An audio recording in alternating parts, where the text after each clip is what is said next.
Well, let's talk about friendships for a minute. Here's how you know if someone's your friend. A, you can tell them bad news and they'll listen. They won't tell you why, you're stupid and why that bad thing happened to you and how something worse happened to them once and, derail the whole conversation. You can actually tell them bad news and they'll listen. So that's a good thing. And then this is a weirder thing. You can tell them good news and they'll help you celebrate. And that's a really good way of deciding who you should have around you. Because if you have someone around you, something good happens to you and you're kind of afraid to even admit it because, God, something good happened to you. It's like, you let that be known and it'll certainly be taken away. So, you come out and you sort of tell someone half-heartedly that something good happened to you and they give you a whack and then talk about, the great thing that happened to them 3 years ago. Or worse, the great thing that happened to someone that they knew 3 years ago. It's like, go away from that person. They're not helpful to you. And they're not helpful to themselves either. And so you want to surround yourself, you got to think about this. You got to surround yourself with people who want the best for the best part of you. You can hang around with weasels and losers that are trying to pull you down to justify the fact that they're spiraling downhill as well. And the upside of that is you don't have to have any responsibility and you can all whine about how wretched life is, so that's pretty attractive. But I would say it's also a bad medium to long-term plan. And so it's acceptable and desirable to try to surround yourself with people who are facilitating your development. And you might say, well, I've got people around, I know them well, they're not doing that well and they don't fit into that category. It's like, what's your point? What are you going to do with them exactly? If they'll listen and cooperate with you and move towards a better future, great. If they don't pay any attention and they keep doing the same damn things over and over and they're not going anywhere and it's painful, then maybe the proper thing to do is say, you just have your misery. I'll go off and have my life. And maybe you'll wake up at some point in the future and think that's a better way of being. Because just putting up with it is, well, they call that enabling, right? You put up with that sort of behavior, you're providing tacit consent for it and even tacit approval. It's like, it's a bad idea. You have, I would say, both the right and the responsibility to surround yourself with people who are good for the best part of you. Carl Rogers, who's a psychotherapist, great psychotherapist, I'd very much recommend his books to people, especially if they want to learn to listen, because he was really good at teaching people how to listen. He had this idea that what he would manifest towards his clients in therapy was unconditional positive regard. And I've always had trouble with that because you don't treat your children, for example, with unconditional positive regard. You mean, so no matter what someone says, you're saying, yeah, that's a good idea. Yeah, that's why it's tricky. Well, what he didn't articulate it, I think, as well as he might have.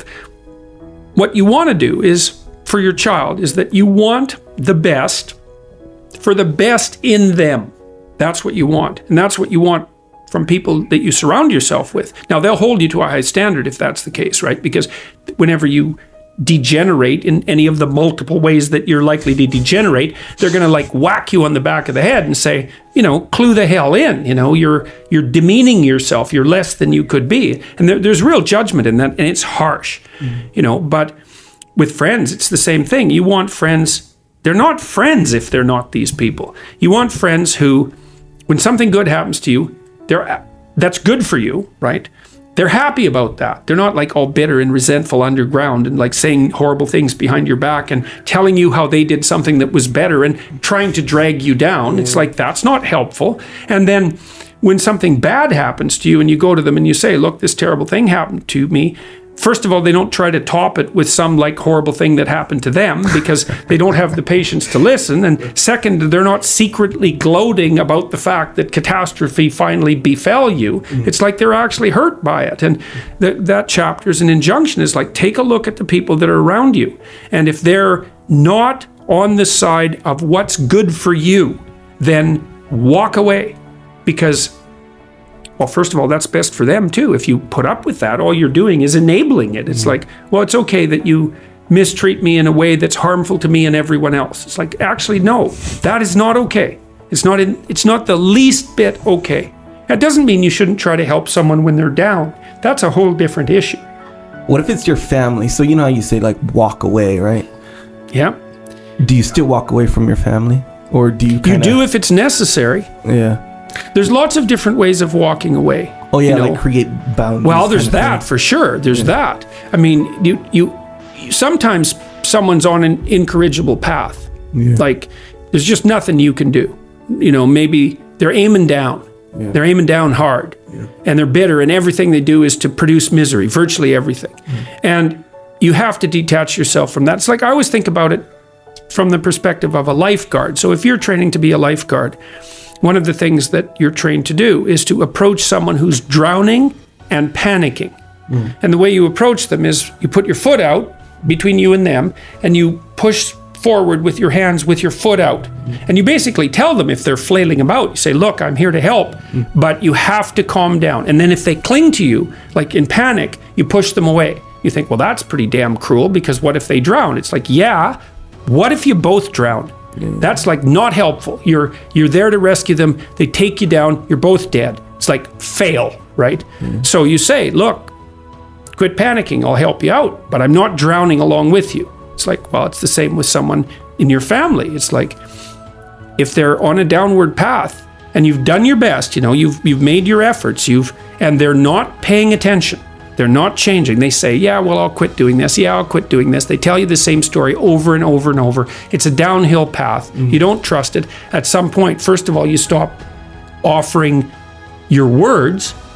That's do not cast pearls before swine. A very, very harsh statement, right? But what it means is if you're offering words of wisdom to someone in the genuine attempt to help, and they treat that with contempt, then shut up, because you're demeaning your words by throwing them away. You think, well, how do you help someone who's aiming down? Well, sometimes you help them by walking away and saying, look, you're aiming down so hard that I am, despite the fact you're my brother, man, it's like, you know, this is killing me. You're aiming down so hard, I'm not coming along with you. And the reason I'm not is to tell you in no uncertain terms that what you're doing is so terrible that I will even violate our kinship to oppose it. And maybe it'll take them 10 years to wake up to that, you know? And so that can be the case because, you know, people often have to be hit so many times before they'll learn. You see that especially if someone's addicted or otherwise pursuing a pathway that's like seriously downhill.